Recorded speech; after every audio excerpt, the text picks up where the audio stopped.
नमस्कार, आप देख रहे हैं जीएसटीवी अंदर की बात के साथ मैं मनोज। बालासुर हादसे में छुट्टी पर जा रहे किस एनडीआरएफ के इस जवान ने भेजा था एक्सीडेंट का पहला अलर्ट। कैसे सबसे पहले मिली ट्रेन की दुर्घटना के एक्सीडेंट की खबर, देखते हैं अंदर की बात में। कोरोमंडल एक्सप्रेस में सवार राष्ट्रीय आपदा मोचन बल का एक जवान संभवतः पहला शख्स था जिसने शुरुआती बचाव कार्य में शामिल होने से पहले ट्रेन दुर्घटना के बारे में आपातकालीन सेवाओं को सूचित किया था। कोलकाता में एनडीआरएफ की दूसरी बटालियन में तैनात 39 वर्षीय वेंकटेश ने सबसे पहले बटालियन में अपने वरिष्ठ निरीक्षक को फोन करके दुर्घटना की जानकारी दी। इसके बाद उसने व्हाट्सएप पर साइट की लाइव लोकेशन एनडीआरएफ नियंत्रण कक्ष को भेजी और इसका उपयोग बचाव दल के मौके पर पहुंचने के लिए किया। वेंकटेश ने कहा कि मुझे जोर का झटका लगा और फिर मैंने अपने कोच में कुछ यात्री को गिरते हुए देखा। मैंने पहले यात्री को बाहर निकाला और उसे रेल ट्रैक के पास एक दुकान में बिठाया। फिर मैं दूसरों की मदद में दौड़ गया। एनडीआरएफ के जवान वेंकटेश एन के छुट्टी पर थे और पश्चिम बंगाल के हावड़ा से तमिलनाडु की यात्रा कर रहे थे। शुक्रवार को शालीमार चेन्नई सेंट्रल कोरोमंडल एक्सप्रेस गलत ट्रैक पर खड़ी मालगाड़ी से टकरा गई। रेलवे अधिकारी ने बताया कि वेंकटेश बाल बाल बच गए क्योंकि उनका कोच B7 पटरी से उतर गया था, लेकिन आगे के कोच से नहीं टकराया। बालासुर में हुआ ट्रेन हादसा 280 लोगों के लिए काल बन कर आया। काल जिसने कई परिवारों में मातम पसार दिया। लेकिन क्या इस भयानक एक्सीडेंट को रोका जा सकता था? विपक्ष लगातार सरकार से सवाल कर रहा है। सवाल उस कवच को लेकर है जिसके जरिए रेलवे जीरो एक्सीडेंट के लक्ष्य को हासिल करना चाहता है। आइए जानते हैं क्या है कवच। स्पेशल रिपोर्ट अंदर की बात में। ओडिशा के बालासोर में शुक्रवार रात को एक भीषण हादसा हो गया। 3 ट्रेनों के बीच टक्कर में अब तक 280 लोगों की मौत हो चुकी है और रेस्क्यू ऑपरेशन जारी है। इन सब के बीच विपक्ष लगातार एक सवाल उठा रहे हैं। सवाल रेलवे की उस तकनीक को लेकर है जिसका डेमो कुछ वक्त पहले दिखाया गया था। रेलवे के प्रवक्ता अमिताभ शर्मा ने जानकारी दी है कि इस रूट पर कवच सिस्टम नहीं लगा था। इसका एक डेमो इस साल की शुरुआत में भी दिखाया गया था, जिसमें आमने सामने आने पर 2 ट्रेनें अपने आप रुक जाती हैं। कवच एक ऑटोमेटिक ट्रेन प्रोटेक्शन सिस्टम है जिसे भारतीय रेलवे ने research design and standard organisation के जरिए विकसित किया है। ये सिस्टम कई इलेक्ट्रॉनिक्स डिवाइसेस का सेट है। इसमें रेडियो फ्रीक्वेंसी आइडेंटिफिकेशन डिवाइसेस को train track railway signal system और हर स्टेशन पर 1 किलोमीटर की दूरी पर इंस्टॉल किया जाता है। ये सिस्टम दूसरे कंपोनेंट से अल्ट्रा हाई रेडियो फ्रीक्वेंसी के जरिए कम्युनिकेट करता है। इस सिस्टम को विकसित करने के पीछे भारतीय रेलवे का उद्देश्य जीरो एक्सीडेंट का लक्ष्य हासिल करना है।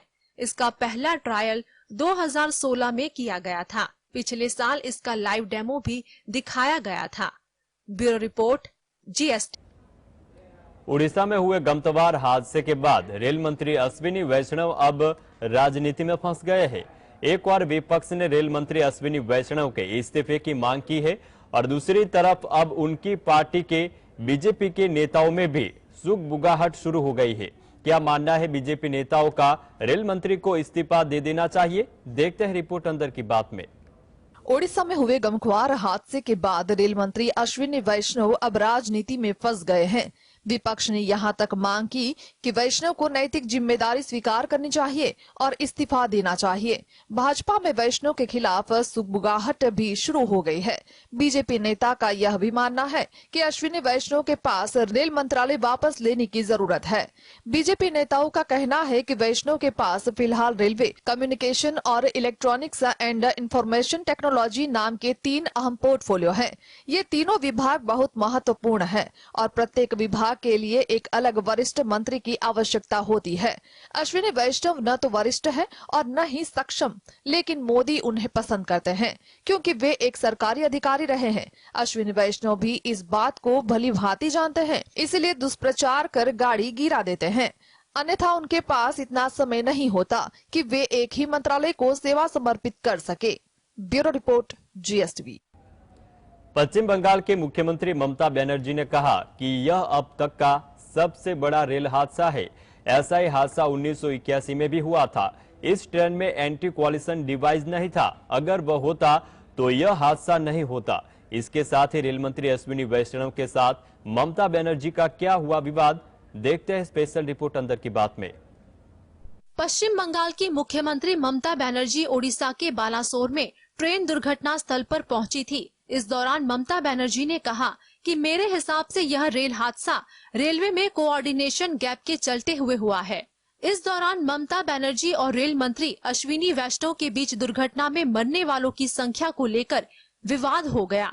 ममता बनर्जी ने कहा कि दुर्घटना में मरने वालों की संख्या 500 तक हो सकती है। इस पर रेल मंत्री ने कहा कि यह 500 नहीं बल्कि 238 है। पश्चिम बंगाल के मुख्यमंत्री ने कहा कि शव अभी तक ट्रेन के 3 डब्बे में फंसे हुए हैं, जबकि रेल मंत्री ने कहा कि बचाव अभियान समाप्त हो गया है और घायलों का बालासोर, भद्रक और कटक के अलग अलग अस्पतालों में इलाज चल रहा है। इस बीच दक्षिण पूर्व रेलवे ने हादसे में मरने वालों की संख्या 261 होने की बात कही है। ममता ने कहा कि यह भयानक हादसा कैसे हुआ, कोई तो वजह रही होगी। उन्होंने आगे आरोप लगाया कि ट्रेन में कोई एंटी कॉलिशन डिवाइस नहीं था, इसलिए इतना भयानक हादसा हुआ। साथ ही इस दौरान ममता बनर्जी ने बंगाल सरकार की ओर से आर्थिक मदद की घोषणा भी की थी। Bureau report, GSTV। कर्नाटक के उप मुख्यमंत्री डीके शिवकुमार ने पहली बार सीएम की कुर्सी न मिलने पर चुप्पी तोड़ी है।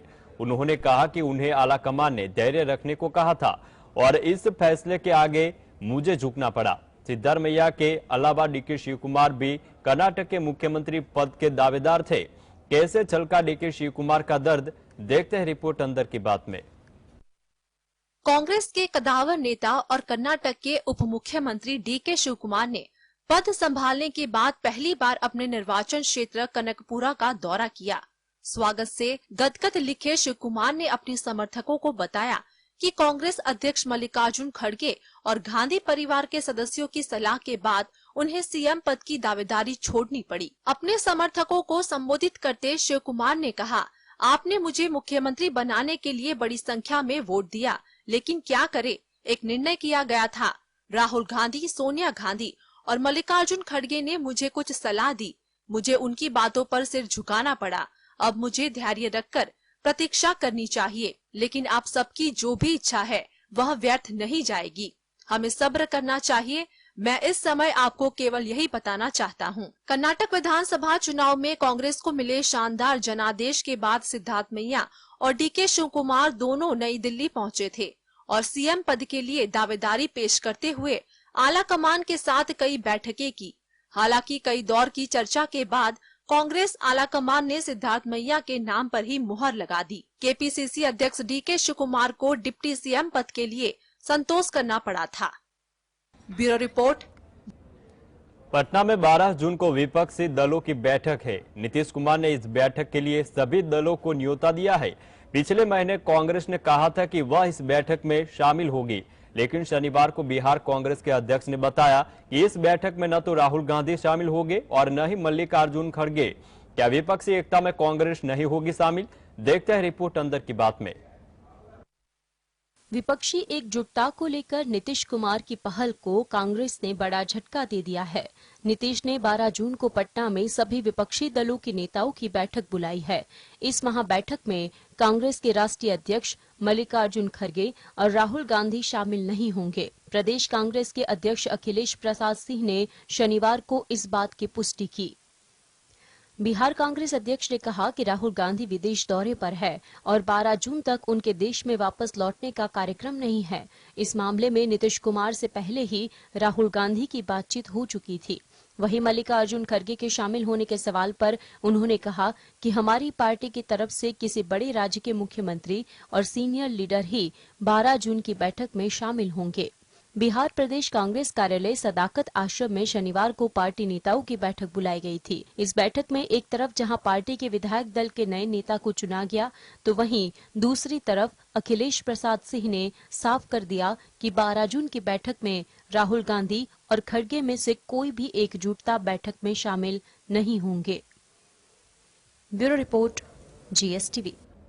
भाजपा का शीर्ष नेतृत्व शुक्रवार को इस बात को लेकर चिंतित दिखाई दिया कि कुश्ती महासंघ के प्रमुख और पार्टी सांसद बृजभूषण शरण सिंह के खिलाफ यौन दुराचार के आरोप से नरेंद्र मोदी सरकार की छवि को काफी नुकसान हो सकता है। क्या बृजभूषण के खिलाफ किसानों के मोर्चे को लेकर बीजेपी में है चिंता का माहौल? देखते हैं रिपोर्ट अंदर की बात में। भाजपा सांसद बृजभूषण शरण के खिलाफ पहलवानों के आंदोलन के बहाने किसान संगठन भी मैदान में उतर गए हैं। पहलवानों के आंदोलन को समर्थन देने के लिए किसानों ने कुरुक्षेत्र में महापंचायत की बैठक बुलाई। इस महापंचायत में केंद्र सरकार द्वारा बृजभूषण के खिलाफ कार्यवाही नहीं करने पर आंदोलन शुरू करने की घोषणा कर 9 जून तक का अल्टीमेटम दिया गया। किसान नेता राकेश टिकैत ने ऐलान किया है कि सरकार को पहलवानों की शिकायतों का समाधान निकालना चाहिए और बृजभूषण शरण सिंह को गिरफ्तार करना चाहिए। इसमें उनकी गिरफ्तारी के अलावा और कुछ नहीं चाहिए। बृजभूषण को गिरफ्तार नहीं किया गया तो हम 9 जून को पहलवानों सहित दिल्ली के जंतर मंतर पर जाकर आंदोलन करेंगे। खाप महापंचायत ने चेतावनी दी कि अगर जंतर मंतर पर धरने की अनुमति नहीं दी गई तो उग्र आंदोलन किया जाएगा। पहलवानों की चेतावनी के डर से भाजपा में चिंता का माहौल है। खासकर हरियाणा में बीजेपी नेता चिंतित है क्योंकि हरियाणा में इस मुद्दे का सबसे ज्यादा असर है। अंदरूनी सूत्रों ने कहा है कि भाजपा नेताओं ने अब तक कहा था कि सिंह के खिलाफ पहलवानों का विरोध राजनीतिक रूप से प्रेरित था और उन्होंने किसी भी राजनीतिक नतीजे के बावजूद दबाव में नहीं आने का फैसला किया। Bureau report. कर्नाटक में कांग्रेस की सिद्धारमैया सरकार ने चुनाव से पहले किए गए 5 वादों पर कैबिनेट मीटिंग में मुहर लगा दी है। राज्य सरकार ने शुक्रवार को हुई मीटिंग में इन वादों को इसी साल 11 जून को लागू करने की घोषणा की है। इन मुद्दों के प्रचार के रूप में अब 5 राज्यों में आने वाले विधानसभा चुनाव में कांग्रेस कैसे रणनीति अपनाएंगी, देखते हैं रिपोर्ट अंदर की बात में। कर्नाटक राज्य सरकार ने सखी शक्ति योजना को इस साल 11 जून यानी कि 8 दिन के बाद लागू करने की घोषणा की है। इनमें युवा निधि योजना के तहत बेरोजगार स्नातकों को 3,000 रुपया मासिक भत्ता और डिप्लोमा धारकों को 2 साल तक 1,500 रुपया मासिक भत्ता देने की योजना में तारीख नहीं दी गई है। कर्नाटक में कांग्रेस की सिद्धारमैया सरकार ने चुनाव से पहले किए गए 5 वादों पर मुहर लगा दी है और इस साल के अंत में होने वाले 5 राज्य के विधानसभा चुनावों में कांग्रेस के लिए प्रचार बोर्ड तैयार कर लिया है। कर्नाटक में किए गए वादों को तत्काल लागू करने के मुद्दे पर कांग्रेस 5 राज्य में आक्रामक प्रचार करेगी। कैबिनेट ने जाति या धर्म के भेदभाव के बिना सभी 5 गारंटियों को लागू करने का फैसला किया है। मुख्यमंत्री सिद्धारमैया और उप मुख्यमंत्री डीके शिवकुमार ने गारंटी कार्ड पर हस्ताक्षर किए हैं और इसके कार्यान्वयन के लिए समय सीमा भी तय की गई है। इन 5 योजनाओं के लिए आवेदन आमंत्रित किए जा चुके हैं और आवेदन प्राप्त होने के बाद यह गारंटी कार्ड लोगों को भेजे जाएंगे। Bureau report, GST. Reliance Anil Dhirubhai Ambani group के प्रमुख अनिल अंबानी आज 64 साल के हो गए हैं। बंटवारे में मुकेश अंबानी को पुराने बिजनेस से संतोष करना पड़ा, जिसमें पेट्रोकेमिकल्स, टेक्सटाइल, रिफाइनरी, तेल गैस कारोबार शामिल था। वहीं अनिल अंबानी के खाते में नए जमाने के बिजनेस आए। उन्हें टेलीकॉम, फाइनेंस और एनर्जी बिजनेस प्राप्त हुए। 15 साल पहले मुकेश से संपत्ति में आगे थे अनिल अंबानी, फिर ये 5 गलतियां उन्हें ले डूबी। अनिल अंबानी ने कौन सी की थी ये गलतियां, देखते हैं रिपोर्ट अंदर की बात में। रिलायंस अनिल धीरूभाई अंबानी ग्रुप के प्रमुख अनिल अंबानी आज 64 साल के हो गए हैं। एक समय ऐसा भी आया जब वो दुनिया के 6ठे सबसे अमीर व्यक्ति बन गए और अब उनका लगभग सभी बिजनेस संकट में है। 5 पॉइंट में समझते हैं कि आखिर उनकी बर्बादी के क्या बड़े कारण रहे। अनिल अंबानी को जब नए जमाने का कारोबार मिला तो उन्होंने बेहद जल्दबाजी में बिना सटीक प्लानिंग के कारोबार को आगे बढ़ाने की जल्दबाजी की, जो उन्हें बहुत भारी पड़ी। अनिल अंबानी उस समय ऊर्जा से लेकर टेलीकॉम सेक्टर का किंग बनने के लिए जिन नए प्रोजेक्ट में दाव लगा रहे थे, उनमें लागत अनुमान से ज्यादा आ रही थी और रिटर्न न के बराबर मिल रहा था। ये उनके पतन के बड़े कारणों में से एक है।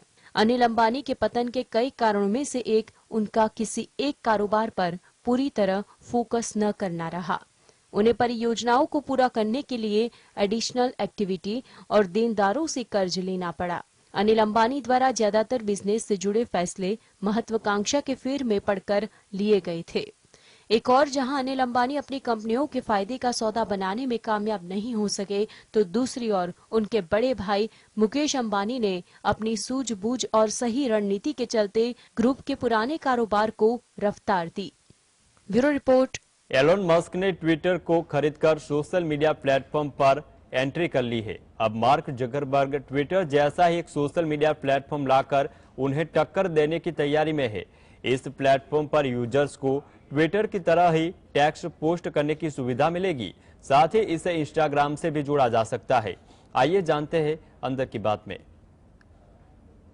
एलन मस्क ने पिछले साल 44 अरब डॉलर में ट्विटर को खरीद लिया। इसके साथ ही उन्होंने सोशल मीडिया के बाजार में एंट्री कर ली, लेकिन अब मेटा उन्हें टक्कर देने की प्लानिंग में है। रिपोर्ट की माने तो मार्क जुकरबर्ग की कंपनी मेटा जल्द ही अपना माइक्रो ब्लॉगिंग प्लेटफॉर्म लॉन्च कर सकती है। ये प्लेटफॉर्म जून में लॉन्च हो सकता है, जिसका सीधा मुकाबला ट्विटर से होगा। बार्सिलोना कोड नेम से इस प्रोडक्ट को टेस्ट किया जा रहा है। ये ऐप अभी अल्फा टेस्टिंग फेज में है। रिपोर्ट्स की माने तो इस पर यूजर्स को 500 कैरेक्टर्स मिलेंगे। पहले भी इससे जुड़ी कई रिपोर्ट सामने आ चुकी है, जिसमें दावा किया गया है कि प्लेटफॉर्म इंस्टाग्राम पर बेस्ड होगा। इंस्टाग्राम और इसके बीच में यूजर्स आसानी से स्विच भी कर सकेंगे। अपकमिंग मेटा प्लेटफॉर्म पर यूजर्स अपने इंस्टाग्राम हैंडल के जरिए लॉग इन कर सकेंगे। मार्क जुकरबर्ग की इस प्लेटफॉर्म का मुकाबला न सिर्फ ट्विटर से होगा, बल्कि ट्विटर जैसे ही दूसरे प्लेटफॉर्म से भी इसके लिए चुनौती होंगे। इस लिस्ट में ट्विटर के फाउंडर जैक डॉर्सी का ब्लू स्काई और मैस्टोडॉन शामिल है। Bureau report.